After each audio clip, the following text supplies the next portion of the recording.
When Jesus entered the outer courtyard of the temple, he saw money changers, people selling sacrificial animals and birds, and sundry other things.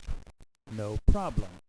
After all, people coming in from out of town had to be able to buy sacrificial animals and birds so they could make some sacrifices in the temple, and of course they needed the local money to buy them with.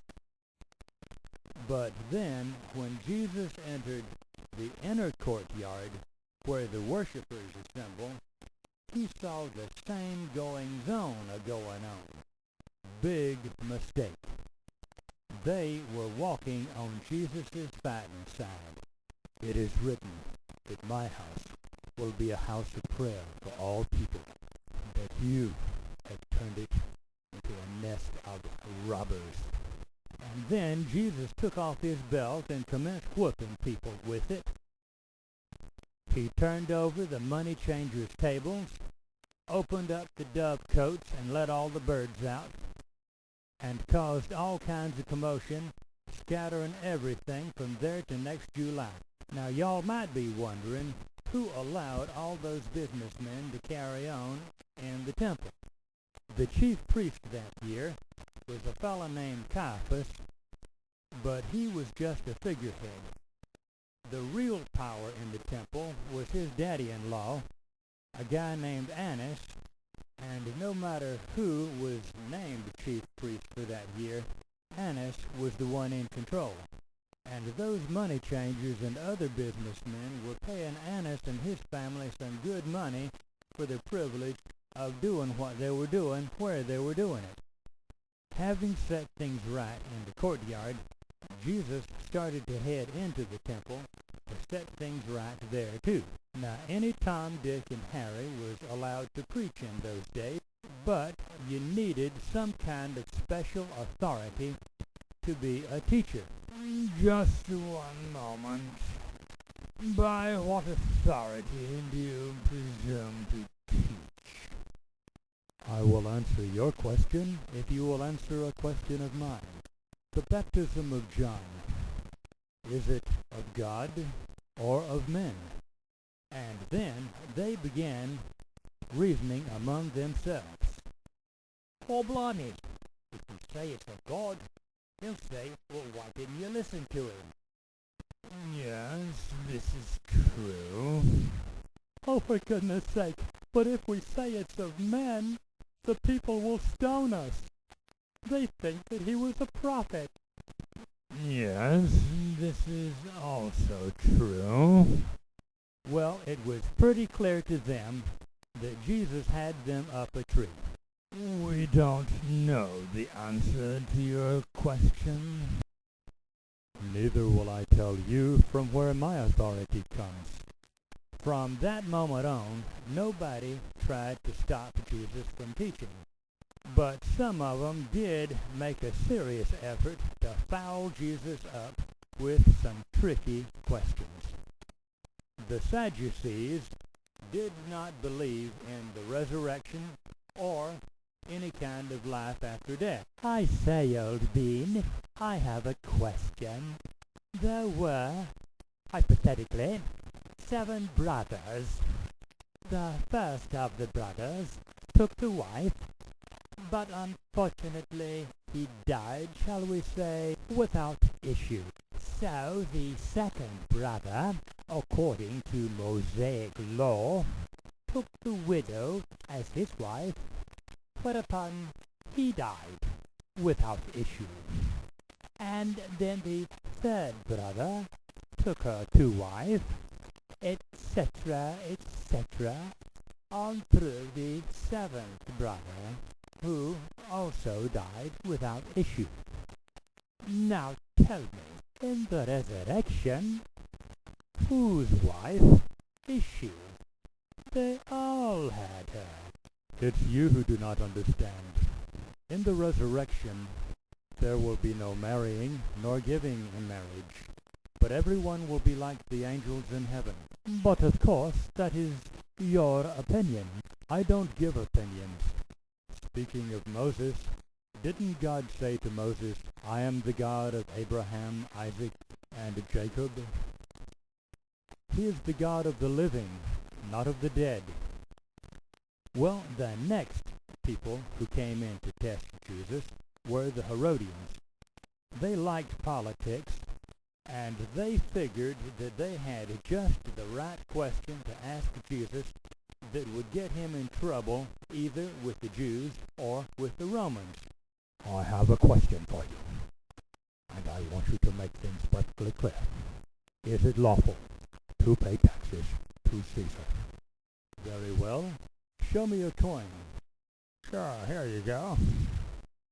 Whose image and superscription is this? Why, it's Caesar's, of course. Then give to Caesar the things that are Caesar's, and to God the things that are God's. Oh my, it appears that the Sanhedrin has fouled again. During that week, Jesus said some pretty rough things about the lawyers and the Pharisees, but most of the things he said were hidden in parables so that nobody could accuse Jesus of saying bad things about him without admitting to those bad things that Jesus was saying about him. But then things started to change. He started telling people that on the judgment day, a lot of people who think that they have a corner on heaven are really going to hell, and that a lot of other people whom the lawyers and Pharisees looked down upon were going to heaven. Woe to you, lawyers and Pharisees!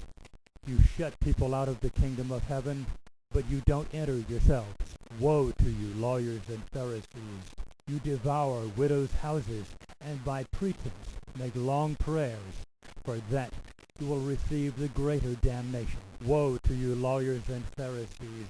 You go to the ends of the earth to make one convert, and when he is made, you proceed to make him into twice the child of hell that you are. Woe to you, blind guides, who would swear by the gold of the temple rather than the temple itself.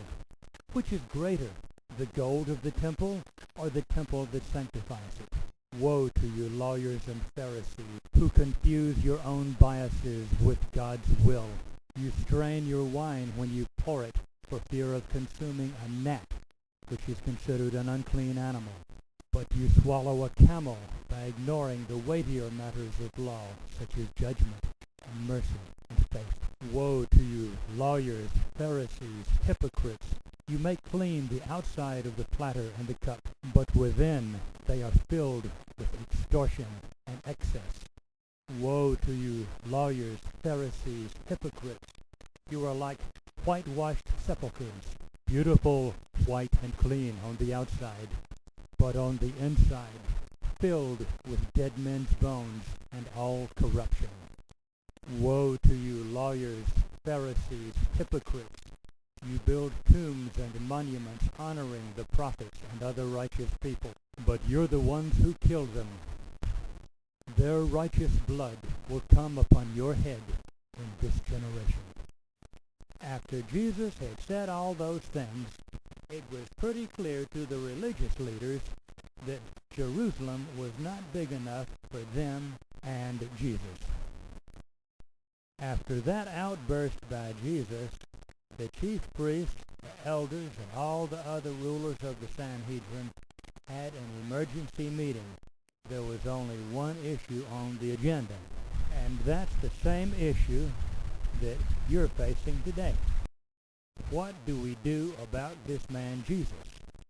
Now, according to Jewish custom, the youngest members spoke first so that they would not be unduly influenced by the older members. I know that some of you people believe that we should just let it blow over and everything will be all right. But no, we've got to nip it in the bud. If this thing gets out of control and the Romans get wind of it, they'll be down all over us. We would lose just about every semblance of freedom that we have. I say again, we've got to nip it in the bud. Excuse me, but what accusations could we bring against him? Incitement to rebellion? Blasphemy, perhaps? I know. He said he was going to tear down the temple and rebuild it in 3 days. It's the most ridiculous thing I've ever heard. Yeah, when did he say that? I don't know. But it's the sort of thing he always said, isn't it? Yeah. And we're not going to let him get away with it. I realize that we're all in the heat of emotion right now, but I would suggest that we do nothing. Nothing? Oh no, we've got to nip it in the bud. We can't wait another day. Just think for a moment. If this thing is a man, it will wither of its own accord. But if it's of God, there's nothing we can do to stop it. I can't believe what I'm hearing. How can you suggest that it might be of God? He is a monster. Now hold on for a moment. I beg to remind you that I'm still the chief priest of this temple. As long as that man Jesus is alive and in Jerusalem, you're not chief priest of anything. Before matters got completely out of hand, somebody noticed that they had an unwelcome, uninvited visitor. Well, what have we here? I'm Judas, and I'm the solution to your problem. Am I missing something? Did someone invite you to solve our problems for us and not inform me of this? You want Jesus. Well, I can give him to you. It would be hard to imagine more unlikely allies than Judas and the Sanhedrin. Judas was what's called a zealot, and those folks wanted political revolution against Rome. And Judas probably figured that if Jesus were forced into a corner, then he would lead that revolution. The Sanhedrin, on the other hand, however much they may have hated Rome, found themselves uneasily dependent upon the Romans for their power and position in Israel. But politics make strange bedfellows, and the Sanhedrin and Judas Iscariot struck up a deal, 30 pieces of silver, for Judas to help deliver Jesus into the hands of his enemies. Perhaps this Jesus is a good man, perhaps not. But I suppose it's better for one man to die than for a whole nation to suffer.